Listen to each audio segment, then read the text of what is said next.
Friends, ये जो हमारी हवा है उसका भी एक मान होता है जिसको हम हवामान कहते हैं। आज मैं विमल मेहता, आपका सूत्रधार, आपको समझाने जा रहा है उस हवामान को कौन कौन सी चीजें अफेक्ट करती है। Let's begin.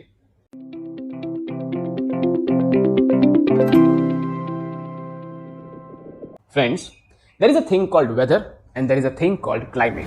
वेदर और क्लाइमेट के ऊपर सिमिलर चीजें अफेक्ट करती हैं, लेकिन वेदर जो होता है वो कोई जगह का लोकल, उस समय का टेम्परेचर, वहाँ का बादल की परिस्थिति, वहाँ पर बारिश कितने होने वाली है, उसके चांसेस, ये सब चीजें आवर बाय आवर चेंज होती रहती है। तो that is a temporary scale. Whereas climate जो होता है वो कोई जगह का परमानेंट रहता है। हर 30-40 साल बाद में भी थोड़ा चेंजेस हो सकता है, पर ज्यादातर कोई जगह कैसी है, वहाँ पे तापमान कैसा है, वहाँ पर बारिश कितनी गिरती है, उसका जो एग्रीगेट ऑब्जर्वेशन होता है वो क्लाइमेट होता है। क्लाइमेट जो है उसके ऊपर 5 चीजें अफेक्ट करती है। सबसे पहली चीज latitude.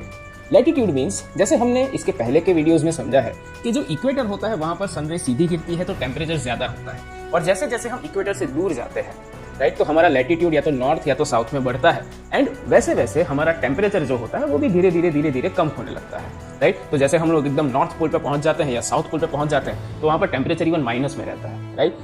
The temperature, the atmospheric condition depends upon the latitude.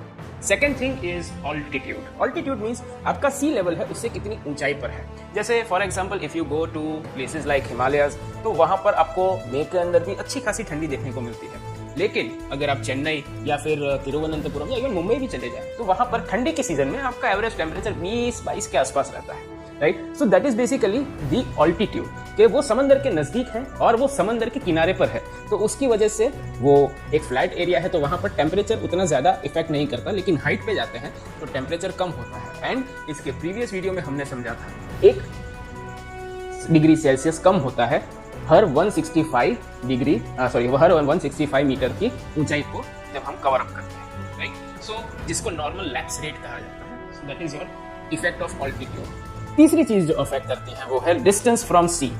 समंदर से जितना दूर होता है उतना वहां का टेम्परेचर ड्राई रहता है, वहां का क्लाइमेट ड्राई रहता है। जैसे मैं सूरत में रहता हूँ, तो सूरत में गर्मी के सीजन में भी शाम को 4-5 बजे के बाद अच्छी हवा चलती है। लेकिन अगर मैं यही टाइम पे अहमदाबाद या फिर इवन राजस्थान जाऊंगा तो वहां पर हवा चलेगी, लेकिन वो ठंडी नहीं होगी, वो गर्म हवा होगी, जिसको हम लू कहते हैं। तो थिंग इज, दोनों ही ऑलमोस्ट प्लेन एरिया है, लेकिन बिकॉज कि वो जगह जो है वो समंदर से दूर है, so it is dryer than the place near the sea. तो जितना समंदर के नजदीक, वहां पर टेम्परेचर आपका मॉडरेट रहता है, क्लाइमेट भी मॉडरेट रहता है। जैसे जैसे समंदर से दूर जाते हैं वैसे आपका क्लाइमेट थोड़ा सा ड्राई या एरिड होता जाता है। Next is wind. विंड, हवा किस तरह से चलती है, उसका प्रेशर किस तरह से होता है, वो एक बहुत ही इंपॉर्टेंट पार्ट प्ले करता है। लेकिन क्योंकि उसके ऊपर है ह्यूमिडिटी, कि भाई वो समंदर के पास से आपका जगह है तो वहां पर ह्यूमिडिटी ज्यादा होगी, तो वैसी जगह पर आपको चिपचिप ज्यादा होती है। टेम्परेचर तो मानिए कि 32-33 है जो मेरा एट प्रेजेंट यहाँ का टेम्परेचर है, लेकिन चिपचिप ज्यादा होने की वजह से पसीना कब से छूट रहा है। सो that is basically the effect of humidity. लेकिन अगर मैं यहीं पर दिल्ली के अंदर जाऊंगा तो हो सकता है कि मेरा टेम्परेचर 37-40 डिग्री के आसपास हो और वहां पर ड्राई एयर जो है वो बह रही हो।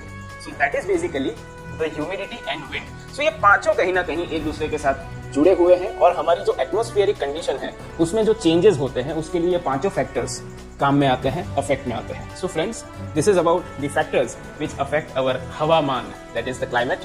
Thank you very much for listening. अगर अच्छा लगा हो तो इसे लाइक जरूर कीजिएगा, एंड हमें कमेंट सेक्शन में बताइए कि आपको कैसा लगा। हम लोग कल मिलेंगे कुछ नए टॉपिक के साथ, तब तक के लिए कीप वॉकिंग।